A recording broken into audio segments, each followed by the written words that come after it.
6, 5, 4, 3, 2, 1. Hello, Colorado. Real briefly on the COVID update, 1,720 new cases today. We are not yet seeing any slowdown in the growth of cases. I want to encourage every Coloradan to be careful, wear a mask around others, avoid large gatherings indoors, and especially get vaccinated if you haven't. This is still largely a pandemic of the unvaccinated. If you are vaccinated, people can contract it, but the cases are much more minor. So please get protected. You don't want to be one of the folks that regrets not getting protected from a hospital bed or, God forbid, losing a loved one.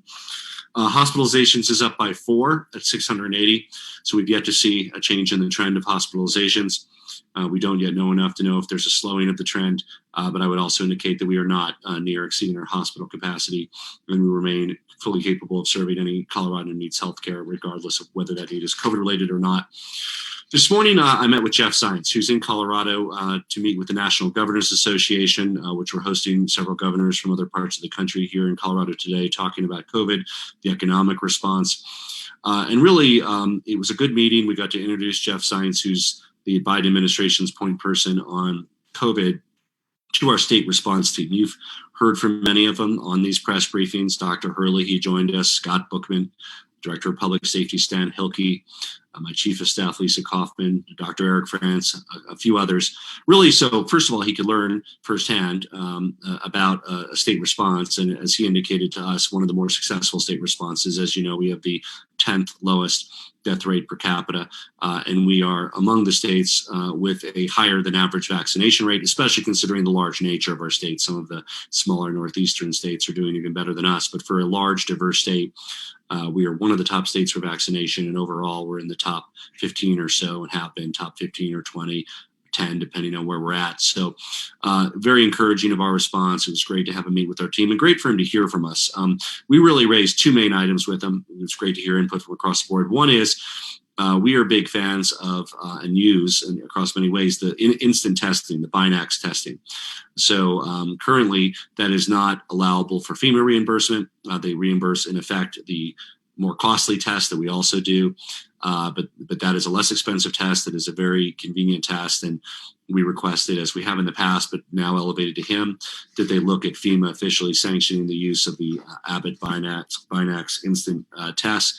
Secondly, we talked to him about the campaign boosters, the vaccine boosters, the campaign for the vaccine boosters.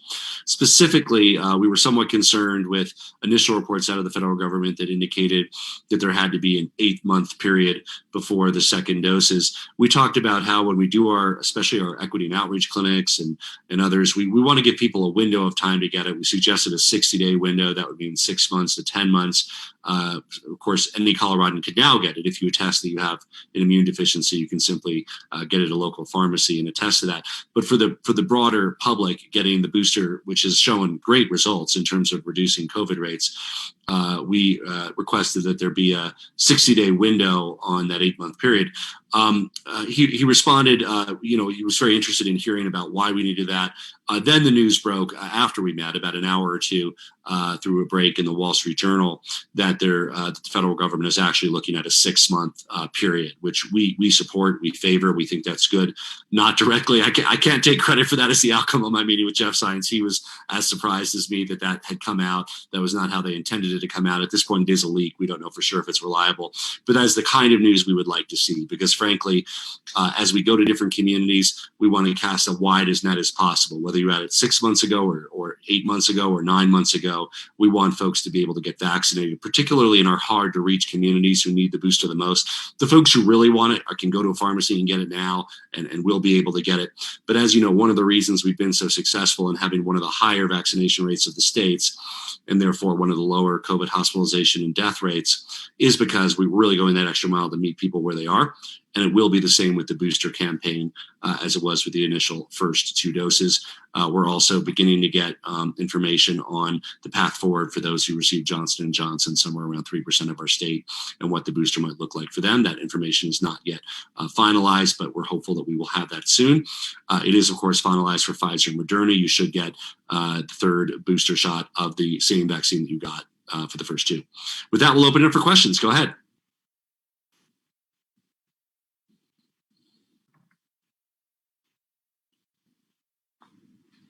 Hello? I'm sorry, I wasn't prepared to be first in line. Can you say more about the Binax testing? I've seen some reports that there's been a delay in negotiating contracts for those and making them available to schools, and I was wondering if we could get an update on that. I'm not aware of any delay. We have sufficient testing now for schools. They will be under a new contract in early September. We expect that Binax will be a big part of that. My comments to Jeff Zients about Binax were not related to the school testing campaign that is fully funded by a separate federal funding source.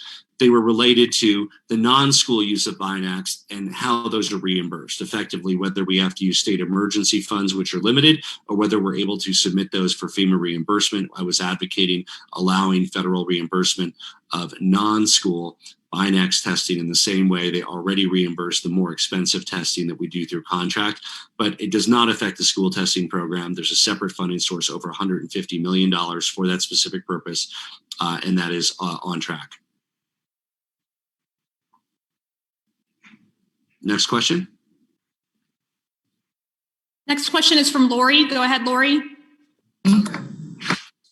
I'm guessing that's me. So this is a non-COVID question, but in June of 2020, you talked about a lack of public confidence in the process of evaluating what happened to Elijah McLean. You assigned the Attorney General to handle an investigation, but it's been more than a year since that happened, and we've seen no outcome from the Attorney General's office on their patterns and practices investigation into the Aurora Police Department, and still nothing from the Health Department's ketamine review, which was announced more than a year ago as well. As we approach the 2-year anniversary of McLean's death, what do these long delays do for public confidence in this investigation? Well, look, first of all, Elijah McLean was a gentle soul, especially loved for helping others, his giving spirit. And of course, I can't imagine the grief that his family continues to go through today, tomorrow, every day, with the tragic loss of Elijah. And I really extend my deepest sympathies to the family, especially Elijah's mother, friends. We, of course, want to take every step we can to foster public trust and confidence. That includes making sure that any independent investigations and work occur on their own timetable and not with artificial deadlines of having to meet the timetable we might want them to reach.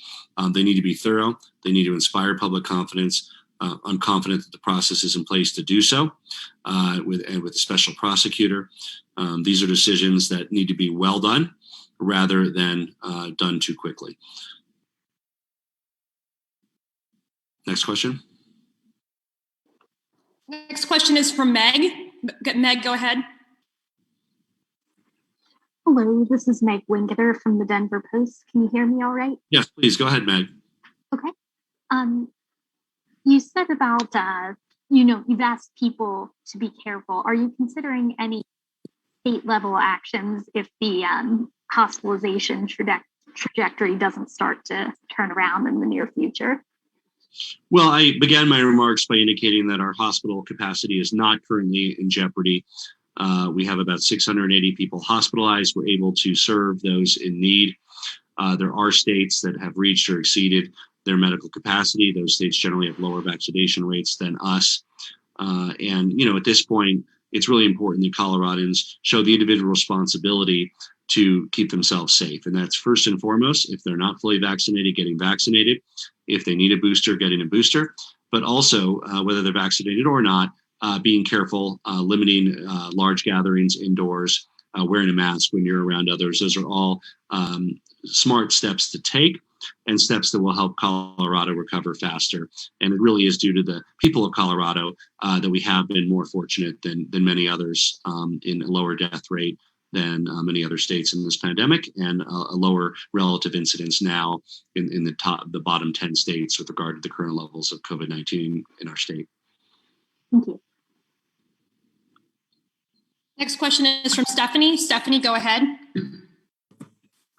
Good afternoon. This is Stephanie Rodriguez with Telemundo Denver, and I'll be asking my question in Spanish. Gobernador, ¿qué planea o qué plan tiene para ayudar a que la historia del año pasado no se repita en las escuelas, ya que son 2 escuelas que han reportado que regresan a clases remotos, en parte algunos días, por el brote de contagios? ¿Tiene algún plan o qué planea hacer al nivel estatal? Es importante tener cuidado en las escuelas. Yo tengo dos hijos de edades 9 y 7 y ellos están usando tapabocas cada día. En algunas escuelas es requerido, pero también en algunos yo sé que no es requerido, pero es la decisión mejor para sus niños y sus hijos. Y por esas razones mis hijos siempre usan tapabocas y lo mejor cosa que puedo decir a gente quien preocupas por sus niños y ellos son más protegidos con tapabocas.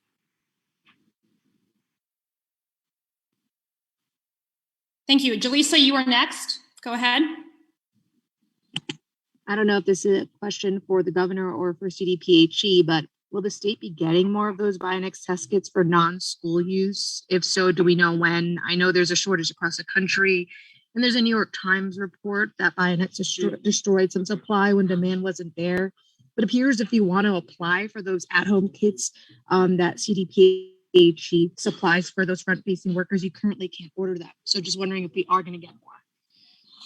We have a variety of testing, as we indicated. So those are one test. There are other instant tests, and of course, there are tests that take 24 hours or 48 hours also available. So there's not any one test that we rely on at the exclusion of others. The Bionex tests in particular are very useful. Our main comment to Jeff Science is we hope that they can be included as other tests are. They're currently excluded from FEMA reimbursement. That would allow the state to purchase more for non-school use. But we currently have many of them in state. They are available and they are used in many settings as we speak, including, for instance, for our prison guards in Colorado who test regularly to avoid the spread of COVID to our incarcerated population. Karina, you were next. Go ahead. Hi, Governor. This is Karina from the Aurora Sentinel. So regarding the local control over public health orders, given the latest developments in Adams and Douglas County, with both those counties opting out of the mask order for schools that was imposed by Troy County, and I guess, are you still confident in your support of local decision making? Well, I think that our local public health authorities are in the best situation to assess the needs on the ground to ensure that schools remain in person, which is certainly our overriding goal. In addition to hospital capacity, including the subset of pediatric hospital capacity, which we are not currently in danger of exceeding, we also believe strongly in the value of in-person education. And we know that our county health departments are taking the steps necessary to ensure that in-person education can continue, including steps like mask wearing, making sure that there's targeted quarantines, and hopefully increasingly large-scale testing. Univision, you were next. Go ahead. Hello, Governor. Jesus Carrasquel from Noticias Univision Colorado. ¿Podría decirnos cuáles son las estrategias que está realizando para evitar más contagios del COVID-19 y si usted obligará a todos los residentes del estado a colocarse la vacuna? La estrategia más efectiva para evitar más contagios del COVID-19 es que más personas en nuestro estado se vacunen. También que utilicen un tapabocas cuando están en lugares cerrados con otra gente. Felicitó y aplaudió a todos los negocios locales que nos están ayudando a gente para recibir vacunas efectivo, gratis, y nada es más importante que recibir el vacuna en proteger su vida. Ed, you are next. Go ahead, Ed. Thank you, Governor. We're starting to see a number of conventions and events canceling here in the Denver area, and I suspect other areas of the state. Are you looking at all at putting any kind of restrictions on indoor events? Or on the other hand, are you looking to try to convince people it is still safe to bring their events out to Colorado? Well, we're certainly one of the safest states, and if people are weighing holding events in Georgia or Florida or Texas or versus Colorado, we are one of the lowest states for COVID-19 rates in the bottom 10. So I would hope that people are considering moving important meetings to Colorado from Florida and Texas and other higher risk areas. And of course, we encourage all conferences to be able to take the steps necessary to implement best practices with regard to COVID-19. Those often include supporting indoor mask wearing. At times they include testing. At times they include vaccination requirements. There's a variety of ways to do it, but Colorado is looking like a better and better place to do business relative to Texas and Florida every day. John Daly, go ahead. Go ahead, John. Hi, Governor. Question about dashboards with local school districts. Some have dashboards up that the parents can look to see what the numbers might look like in their school system, but some aren't. What is the state doing to ensure that there are dashboards that folks can see in their local schools? And what do you think about parents trying to navigate that if it's hard for them to even know what's going on within their own school? We're fully supportive of transparency, including all the additional convenient ways that districts make it possible for parents to check on the safety of their kids. Statewide, we have required reporting of COVID outbreaks. And those are defined by CDPHE. They're reported to county health. They're made public by county health. But I realize that there's a demand for more information than that. And the state is willing to work with every partner, including county health partners and school districts, to go above and beyond in meeting the information needs of parents. Charles, you're up next. Go ahead, Charles. Charles? Are you with us, Charles? Oh, there it is. I thought they were going to unmute me. Sorry. Since I'm no longer exclusively on the COVID beat or on the general politics beat, but the Tina Peters beat, I wondered what you thought about what's happening out here in Mesa County with our clerk and the election equipment, and whether it's time for people such as yourself to call for her to resign. Well, look, nothing is more important than voter integrity and in the ability to have unbiased, fair elections. Colorado is really the gold standard of safe and secure voting, no matter your party affiliation, no matter your beliefs. Each person's ability to cast their ballot is really a cornerstone of our republic. And I trust that the Secretary of State and the commissioners are taking this with the seriousness that it deserves to make sure that we can fully restore the public trust in the election process in Mesa County. John Weiner, go ahead, John. Yeah, Governor, this is John from KKTV in Colorado Springs. We're seeing continued and increasing questions about the safety with children in schools and the hospital capacities for children specifically. Like, at what point will you consider stepping in with more stringent state guidance, and is just simply leaving it up to the schools a strong leadership stance? Well, we have adopted the CDC guidance, including mask wearing and ventilation and tests and health screening as our state guidance. We fully rely, of course, on the implementation to the school district and the county level. As I indicated, we look at a daily basis on both pediatric as well as overall hospital capacity. Neither one is in jeopardy right now. Every Coloradan who gets sick can get the very best quality of care, whether it's appendicitis, whether it's a heart attack, whether it's COVID, or whether it's pneumonia. They will get that very best quality of care that allows them to get better. And we continue to monitor that on a daily basis and know that our school districts across the state are taking this with the seriousness that it deserves to be able to prevent the overwhelming of our health capacity. Sarah, it's your turn. Go ahead, Sarah.